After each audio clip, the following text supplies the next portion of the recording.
Bridge rectifier के बारे में बताऊंगा। ये एसी को डीसी में कन्वर्ट करता है और जो दोनों साइकिल होते हैं एसी वेव के, उन दोनों को ही आउटपुट में देता है, तो इसलिए इसको फुल वेव रेक्टिफायर भी बोलते हैं। सबसे पहले हम सर्किट के बारे में देखते हैं। तो यहाँ पर एक ट्रांसफार्मर लगाया है, 4 डायोड यूज किए हैं, D1, D2, D3, D4, और एक लोड है जहाँ से हम आउटपुट लेते हैं। अब इसका वर्किंग ये कैसे काम करता है, इसको समझने के लिए हम 2 केस लेंगे। पहले केस में जब पॉजिटिव हाफ साइकिल आएगा और दूसरे केस में जब नेगेटिव हाफ साइकिल आएगा। तो केस 1 में देखते हैं जब पॉजिटिव हाफ साइकिल आएगा तो क्या होगा। जब पॉजिटिव हाफ साइकिल आएगा तो ये पॉजिटिव होगा और ये नेगेटिव होगा।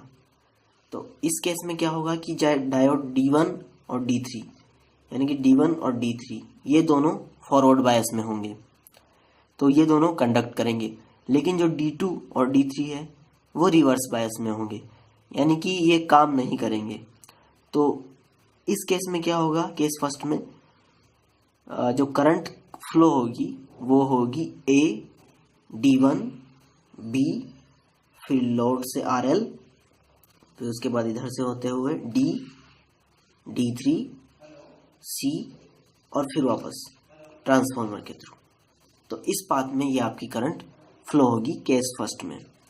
तो यहाँ पर आपकी जो वोल्टेज वेवफॉर्म है वो आप देख सकते हैं।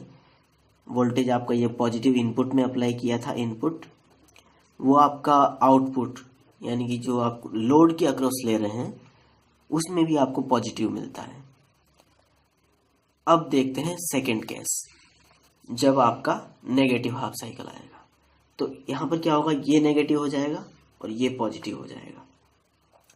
तो इस केस में डायोड D2 और D4 दोनों कंडक्ट करेंगे, यानी कि दोनों फॉरवर्ड बायस में होंगे। लेकिन D1 और D3 ये दोनों रिवर्स बायस में होंगे, तो इनसे कोई करंट फ्लो नहीं होगी।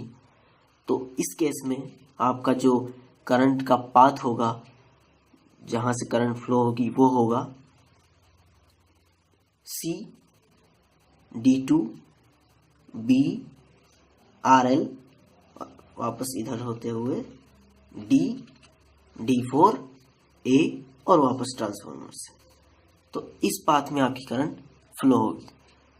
तो इस केस में हम जो इनपुट और आउटपुट का वेवफॉर्म है वो देखते हैं। ये इनपुट का वेवफॉर्म है, ये दूसरा half cycle negative half cycle, और इसमें आपको आउटपुट मिल रहा है पॉजिटिव। अब ये नेगेटिव का पॉजिटिव क्यों आया वो हम देखते हैं, क्योंकि यहाँ पर जो आपकी डायरेक्शन है करंट की वो दोनों बार इसी डायरेक्शन में आ रही है। इधर जब पहला हाफ साइकिल आएगा तो D1 से होते हुए इधर से फ्लो होगी, और जब दूसरा आएगा तो D2 से होते हुए इधर फ्लो।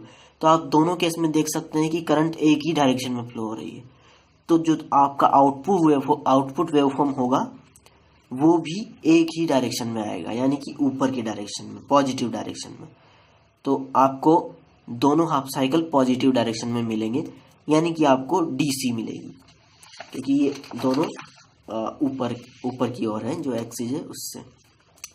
अब यहाँ पर हम वेवफॉर्म देखते हैं इनपुट का। ये पॉजिटिव फर्स्ट हाफ साइकिल और ये नेगेटिव दूसरा हाफ साइकिल। तो ये ऐसी है। तो आउटपुट में हम केस फर्स्ट के लिए हमने देखा कि पॉजिटिव के लिए ये पॉजिटिव ही दे रहा है, तो पॉजिटिव का पॉजिटिव ऐसा कैसा बना दिया। उसके बाद केस सेकंड के लिए हमने देखा जब नेगेटिव वेवफॉर्म था तो उसके लिए ये पॉजिटिव दे रहा था, तो पॉजिटिव के लिए ऐसा आ जाएगा। तो ये आपको यहाँ पर DC मिल जाएगा, क्योंकि ये जो एक्सिस है उससे ऊपर की ओर है, तो ये DC है। यहाँ पर कोई नेगेटिव पार्ट नहीं आपको मिलेगा। तो ब्रिज रेक्टिफायर के लिए बस इतना ही। Thank you for watching this video.